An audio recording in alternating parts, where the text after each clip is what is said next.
This is KUGAN CASSIUS for iFall TV in association with Mac the Knife Global. We're in Hull today, ahead of tonight's fights at the Hull Ice Rink Arena. I'm joined by the White Rhino, looking rather tired. I feel alright, you know. I had a good night's sleep last night. I was up early and anticipated. You don't sleep till late. Breakfast was nice yesterday, so I went and got another one today. I get up early though so no one can see me eating, just in case I might have a bit of full English as well, so I don't like to be watched. You weren't going to take your top off on the scales yesterday. Eddie made me do it. Why didn't you want to? You looked alright. Yeah, I looked alright, but I just get a lot of sick on your videos at the weigh-in. Like, look at this fat cum, look at it. and it hurts, you know. Sometimes it does it. When I bought Ortiz, I was reading and I thought, am I that fat? Because like, when I look at myself, I think I look brilliant. And then someone the other day said I look like some fucking ugly cunt off the telly, and I thought, fucking hell, do I really look? Because I think I'm alright. And then when these people say that I'm fat and ugly, I question myself.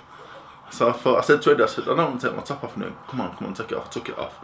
And I just haven't read the comments, to be honest. Well, anyway, just to reassure you, if you need reassuring, Dave, that you looked alright. Yeah, right. So, not bad. It's all good. You got to bed quite late. Got to bed, what time did we go to bed? About 2:30, asleep. Why? I like to go to bed as late as possible. I'm in the bar till about 1. I don't drink or anything. Just in the bar till 1. Just there were a lot of people down there, and I just like a show myself. Don't I, as usual. I don't know. I just like to please people. I like to have a laugh. I was just sat there having a laugh with people. I didn't know him before yesterday, but we're best mates now. I'm gonna meet him downstairs later as well. Don't know. I do that. I make friends. Why? Who's that? Just some fellas downstairs. I called him Bobby Charlton because he's got like a receding, but he combs his hair over. I don't know the real names, to be honest, but I know them all by the names I gave them last night. So I don't know. That's what I do. Listening to Eddie Hearn's interview the other day with James. He says, I don't know, he sort of made this comment that he wants to kind of turn Dave Allen into a project. Get Dave Allen more out there. But I suppose you're probably thinking, well, give me more fucking fights. Yeah, that's that. Well, the thing is, everyone's like saying, hey, we match him, but I don't think Eddie's got a lot of him on a deal anyway. I think it's like, if I win tonight and look good, I'll fight another matchroom show. I would look good again, I'll fight on a matchroom show again. So it's fight by fight? Yeah, if I fight and look well, Eddie will keep having me on. If I fight and look shit, back to Donny Dome, lad. Get you sent back to Donny Dome. Fucking go back teaching, do whatever, pack it in. If I lose tonight, obviously, I want to get flown over to Germany to get beat up in 4 and 6 rounds for the next 10 years. So it is what it is, you know. Eddie's a businessman. I like Eddie. I think Eddie's a well-groomed man. You know, I've got respect for him because he looks well, doesn't he? And he does well. But it's business, isn't it? Me and Eddie aren't best mates. If Eddie can do good for me, I keep winning and win things and whatever, I'm good for Eddie. So it's a two-way relationship. Yeah, isn't it? The point I lose and I'm no good to Eddie, then I expect him to cut me off. You know what I mean? It's not. I don't expect anything from him. If I keep winning, we're good for each other. That's what it's all about. I'm not daft. Do you know what? I remember, like, because I'm not saying we discovered you at all from a media point of view. No, but actually, I think we kind of did. Yeah. That's what it took off for me, really. But we were interviewing you after you'd had like 3 or 4 fights. And I remember you were kind of, you know, you were calling out the big guns back then. Yeah. You were calling out the Joshuas, the Prices, and everything. And, you know, after a little while, like within a couple of years, you were suddenly you in these big fights with Dillian Whyte and then Ortiz and everything. But when you look back, you seem to have had a long career in a short space of time. That's how it seems. Like you've been around for a while. My career's been a mad one really already, because I started off, I had 3 fights in 3 months, and then I've had a lot of time out due to just being fucking a bit strange. I had to take time out. I disappeared for months and then pulled out of a lot of fights early in my career, just due to I'm retiring. I'm finished with this. I'm done. and down to me gambling or something, I'd be pissed off. I'd lose on horse, and I'd say, "That's it, I'm done. I'm not boxing anymore." And so I was with Dennis Hobson for a long time, and Dennis was good to me. I went with Steffi, and to be fair, he was good to me as well. But I give them a lot of stress, you know, because I don't know. Like you say, it's only been, I've been pro for 4 years now, and my first 10 fights, I didn't get paid anything for them really. Do you know what I mean? So I was just thinking, this is shit. This I was supply teaching it on and off as well, and I thought this is not going anywhere. And the Dillian Whyte fight came up and Ortiz. I'm well off the track of story now because I can't remember where I started. But anyway, my career has been a bit mad, but due to my own fault, really. Because I think that's why people want to me, because I'm a very flawed man, KUGAN. Do you know what I'm saying? I'm flawed in a lot of ways. I think a lot of people can see themselves in me as well. Do you know what I'm saying? Yeah. You know, like the gambling, fucking whatever and that. So I don't know. I'm surprised I'm still fighting. I'm 24, but I'm surprised that I'm still here now doing this. To be honest. Yeah, I mean, listening to things you've said over the last sort of 2 or 3 years, you've kind of been your harshest critic on yourself. You've been very, you know, demeaning about yourself almost. But you know, you've called yourself shit before. You've said to them, "You're not the best boxer in the world. You're just a fat kid from Donny." You've played yourself down. I don't know whether that's a bit more so tongue in cheek and just, or part of you believes what you're saying is true. I think I'm not shit. The thing is, like when I said I sparred Josh and boxed off and that, I've done that. I've sparred all the best in the world, and I've got the best of some of the best in the world. And for me, it's totally a mental thing. I can go and I can box, you know, like you know yourself. You speak to Anthony yourself, he'll tell you what a talent I am, and so will Peter Fury and the rest of them. But it's just a case of growing up mentally. You know, I'm 24, but like he'll tell you I'm like a 10-year-old. Still like a 10-year-old. So one day he's got to click on it, and I'm just hoping it's going to be tonight. You know, I think the Ortiz fight knocked some sense into me. I realised this game's hard. Even after the Whyte fight, I thought, oh, that's alright.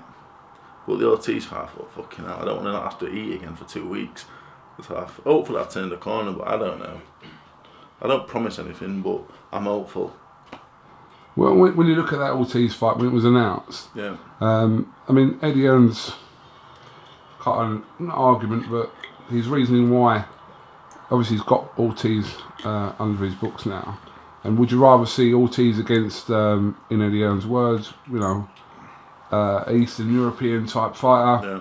Or would you rather see him against our own Dave Allen? And I suppose when you look at it like that, yeah. and you're willing to go and fight this feared King Kong, if you like, or whatever, yeah, why not? Yeah, you know, the Ortiz fight, I was on this case for a long time about that. When as soon as he signed him, I said I'll fight him. And I never expected to fight him, but I'm always on this case, you know, for things. I'll fight Price, I'll do this. That's been in the back of his head all the time. And when he did turn around and said, "Do you want to fight Ortiz?" I couldn't believe my luck, because I'm not bothered. So the worst thing that can happen is I'm going to get knocked out, aren't I? Which is not really a massive thing, really, is it? But so I took it. That Ortiz fight is the best thing that ever happened to me, because it was a win-win. All I had to do was perform well, which I did, and we're here now in Hull, fighting a Polish fella in over 6 rounds. So you know, some people think I'm a bit daft, but I'm not daft. Like, I knew all I had to do was go in there and box well against Ortiz, and I did. And if I was 100% fit, I'd have given him a good scrap, to be honest. And I think I showed more of my ability in that fight as well, I think. So going into that fight, I mean, you're just saying there that you kind of saw it as a win-win situation for you either way, but how much belief did you have that you can really upset the odds here and beat Ortiz? I knew it was going to be hard work, because I know I weren't fit. I didn't train at all. So I knew it was going to be hard work. But I believed I was going to beat him. Because if I was going to fight Josh, like I said, I've always said, if I'm going to fight Joshua Wilder and Klitschko at the same night, I'll tell you, and I'll believe it, I'll beat all 3 of them. You better believe I'll beat all 3 of them as well, because I would. But I probably wouldn't. Do you know what I'm saying? Like, I'm not daft enough to think That that's a fighter mentality, isn't it? Yeah. It doesn't matter what, you have to believe. You're the first person that needs to believe you can win any fight. Otherwise, what's the point of really going in the fight? The way I think about it is like Dillian Whyte beat me, but if it was a 100-round fight, I would have got there in the end. If Ortiz 100-round fight, do you know what I mean? I'd have got there in the end. That's my belief, because if not, what's the point in doing this sport if you don't believe in yourself? I thought I was going to beat Ortiz, but the sensible part of me thought, you're probably going to struggle a bit here, David. You're probably going to struggle a bit. So at the same time, you got to be realistic. I'm very realistic about things, but at the same time, that part of me that likes to scrap things, no one's going to beat me. If that makes any sense, I'm not sure. It makes sense to someone, I think. So yeah. But I mean, when other people kind of look at you as a fighter, I don't know whether that's the same as whether how you view yourself as a fighter. Because do you want to be known as this fighter that sort of, he'll fight anyone, he'll give anyone a tough night, but you surely want to be known for more than just giving someone a tough night. Yeah, I see a lot of comments flying about like he's tough and strong, but he's useless and stuff, and that's far from the truth. I can box. I've dedicated a lot of my time a lot of my years to boxing.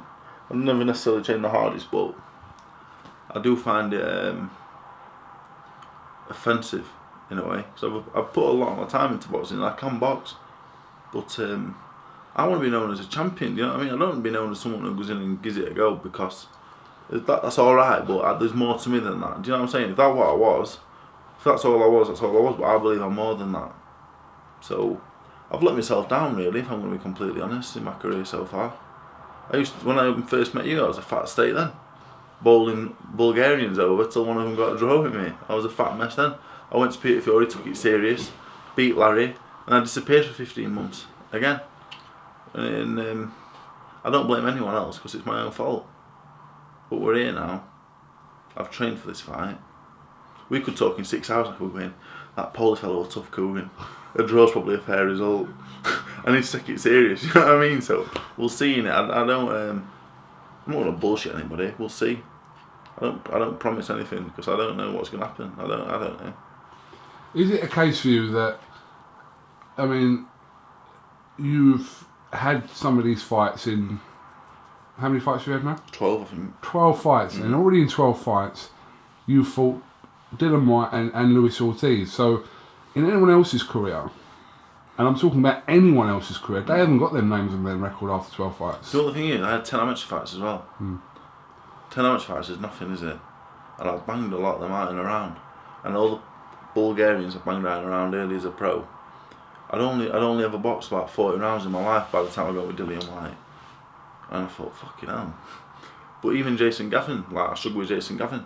I struggle with the Frenchman. It's experience though. It's not ability, it's experience. If I spar Jason Gavin, I'll bang him in around. Same with the Frenchman. But when you get into the arena, you're thinking, fucking hell, what's going off here? You know what I mean? Because you're still very much like a deer in headlights, when you get in there. But I think the Whyte fight and the Ortiz fight, now I go in there and they're the best thing that ever happened to me.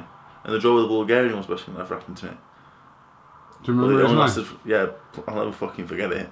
Flamin Nikolov. I dreamt about him for a week after. He gave me the worst hiding I've ever had. Horrible. I'll never forget him. I meant to rematch him, and then Peter said he's pulled out, and I went, oh. And inside I'm thinking, oh, thank God. Thank God. He was an hard man in. What number fight was it for you with Jason Gavin? Remember? Was it 8? Number 10. 10th It was fight. pretty early though, really. Yeah, I mean, in comparison, I might use this as a yardstick, but Wilder fought him well after 30 fights, Jason Gavin. But Wilder looked shit against him, and he stopped him the same way as I did in the same round. But I was shit though, to be fair. So, all my career, I've flattered to deceive. I've either banged them out in a round, or I've looked shit. I've never done anything spectacular. Dillian Whyte, I was shit. Ortiz, I did alright, I was shit. I've never done anything, really. Do you know what I'm saying? So any stick that I get, really for what I've done in the ring is deserved. In sparring, I've been world class in sparring in my time. Do you know what I mean? On the bags, I've smashed the bags to death. The pads, amazing. I've not took it into the ring yet. I don't know for what reason that is. Will I ever take it into the ring? I hope so.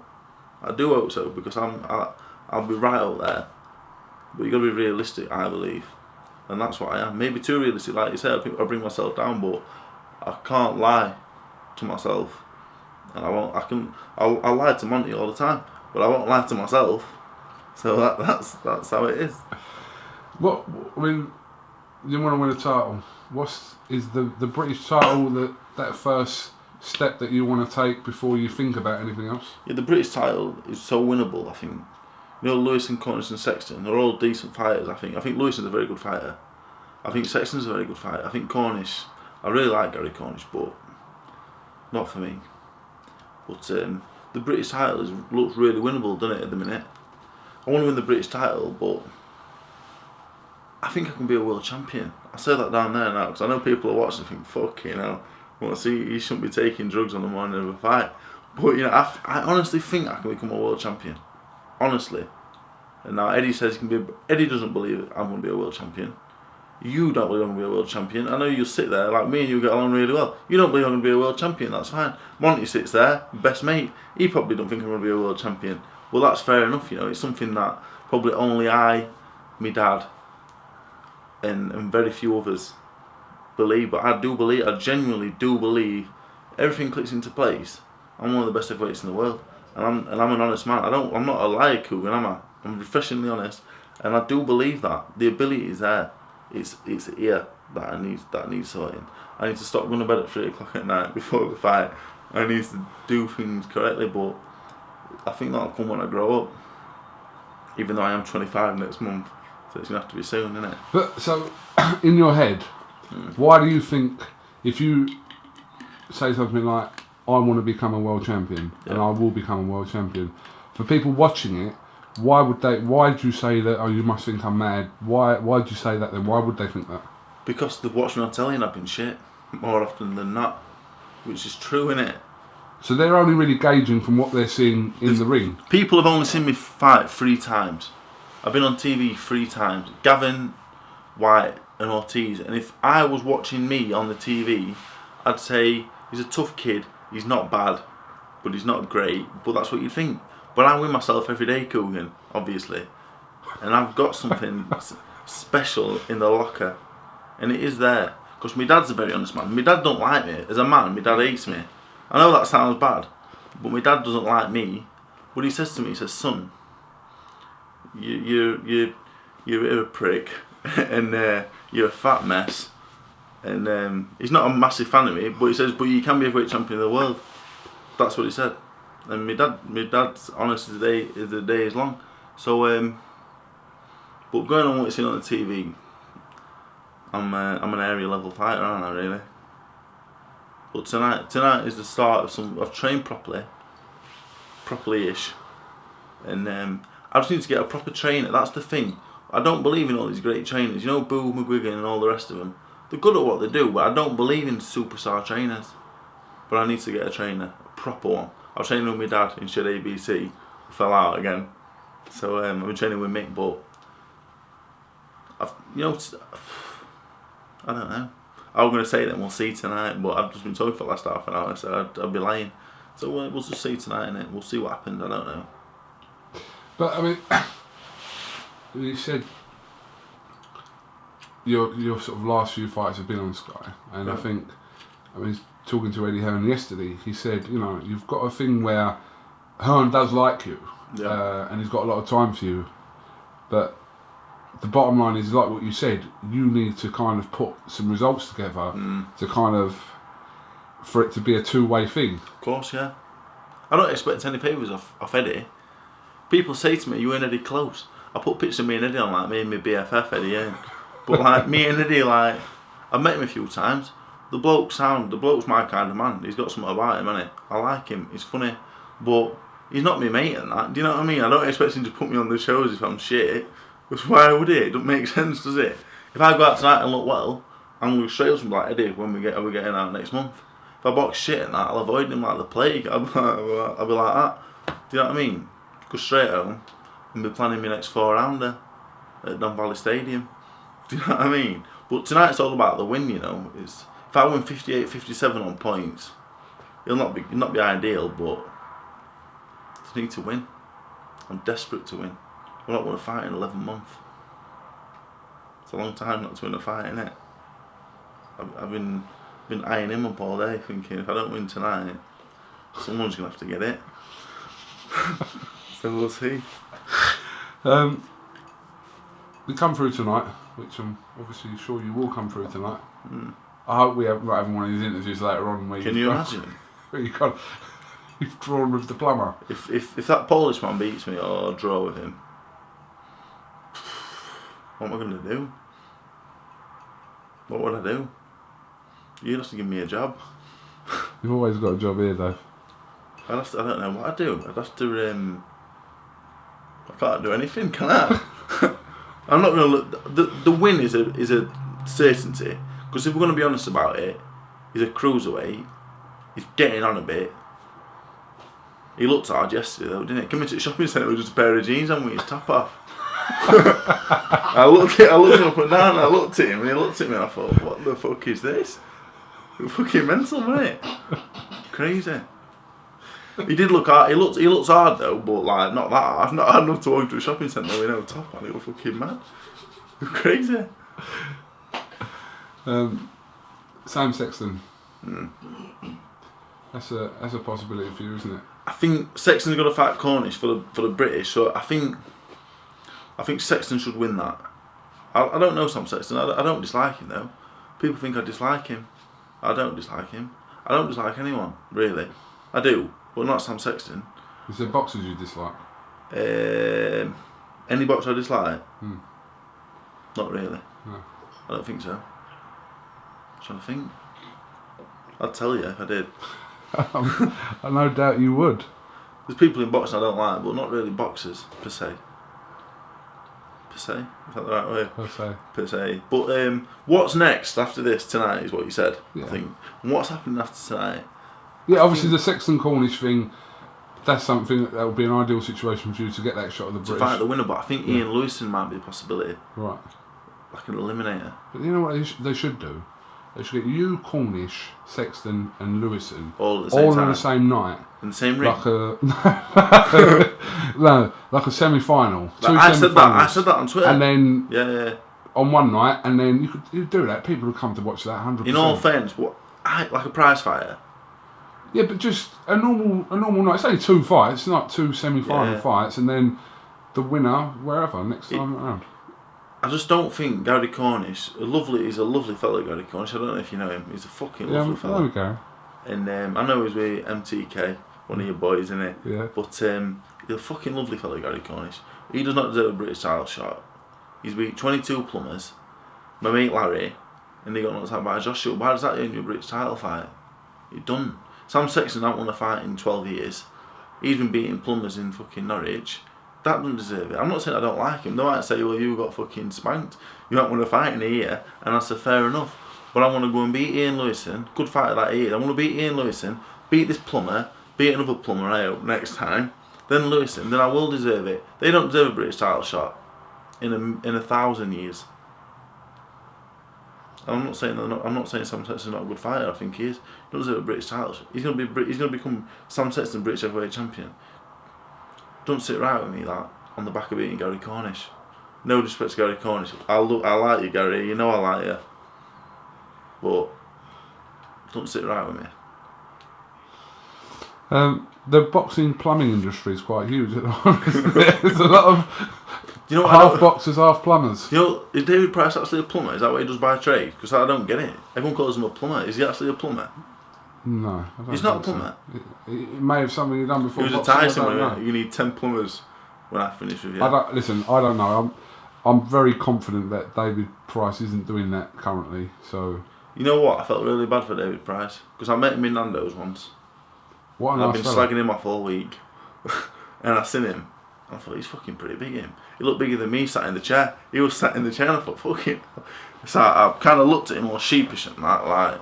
Trying to look a bit hard at the same time and friendly. You know, you're trying to look hard and friendly at the same time, like that. So I looked at him, I put my thumb up, we went, nodded, I went over and spoke to him. He was a lovely fella, and I really wanted him to beat Christian Hammer as well. I've called him out hundreds of times David Price, but just because I was attention seeking at the time for big fights. I like him, and I was gutted he lost, but he lost. I'd like to see him back in really, because he's a nice fella. No, it was a bad night for David. I mean, it was very disappointing, but I didn't enjoy it at all, to be honest. But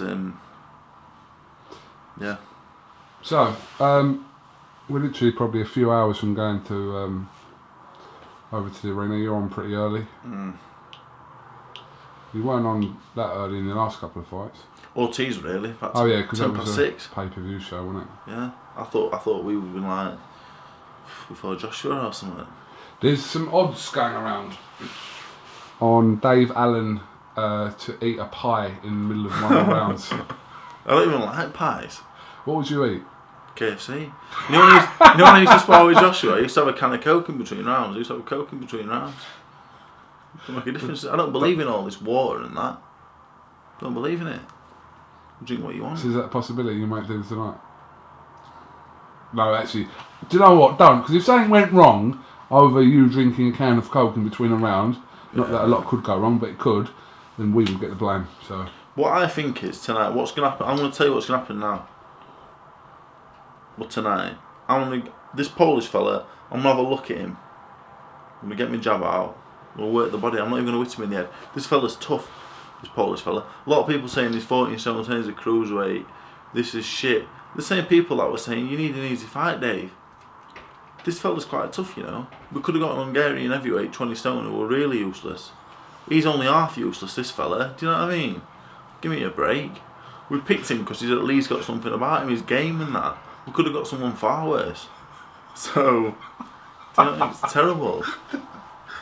But I think I'll stop him in about rounds 5 or 6. He'll take some stopping because he's tough, and I'm a bit slow. It'll take me a few rounds to catch up with the fucker, won't it? Like a tractor chugging about. But we'll get there. we'll get there. We will get there. All right. Well, listen, Dave. Thank you very much for talking to IFL TV on the morning of your fight tonight in Hull. Have you got anything else you want to add? I want to say a big thank you to a lot of people now. Go on, mate. Oh, could you pass me one of them shirts, Monty, with the sponsors on, please? First of all, I'd like to say a big thank you to everyone on social media. You know, Twitter, Instagram, Facebook, because I don't think, without them, I don't think I'd be here today, because they've got me, they've helped me out, you know, a lot. Especially all the tickets I've sold have been to social media. Did you know that? Every ticket I sold has been via Twitter and Instagram. Every one? Well, nearly. Apart from my sister and husband and my nephew. I ain't got no mates. So first of all, the greatest boxing ring walk songs by Split Records, Max O'Dell. I use Right in the City by White Light Parade. New Life Drives Driveway Company. That's Damo Fell. Big thank you to him as well. Alpha Scaffolding Limited. Thank you. Multiple System Atrophy Trust. That's not a sponsor, that's a charity. Fresh Print Shop, they make these shirts. Thank you, Jamie Collar. And the main sponsor that I've got now, these allow me to box full time. These have got a lot of belief in me, these people. Creative, no EA, it's an 8. Creative with an 8. Project Solutions. Hold it up a bit. There you go. Massive to me. I box full time now. I do box full time now. Like I said, for this fight, I do talk a lot of shit. I've trained hard. I'm fit. I'm very fit. Very fit. I've trained hard. I've dieted practically decently. So without the people on here, without the people on the social media, but like you said, KUGAN, you and James been a big part of it as well. Because before I met you, I was just a 4-rounder at Don Valley Stadium, weren't I? And now I'm here in the Village Hotel in Hull. Which he's not you live 45 minutes up the road, yeah. It's an hour, but I don't drive. How am I going to get here every day? So I don't get out much. I just wanted to get out of the house really. I'm stuck in my flat all the time or in its shed. So I've come out for a few days, taken out my purse. Shed ABC. Yeah, Shed ABC. Would you wear a Shed ABC shirt? Yeah, if you got one you want to fit me. It's time coming to Shed. It's time coming. Yeah, James, we're going to send him there. Do a little tour of the shed. I don't know if the shed owner will let him in. Why? A bit strange, isn't it? It is a bit strange, but that's a different story. Alright, Dave, listen, we'll let you crack on and we'll catch up with you after your fight tonight. You will? Well, yeah, you will, yeah. I hope so. Catch up with the winners, don't you? Best of luck. Cheers, mate.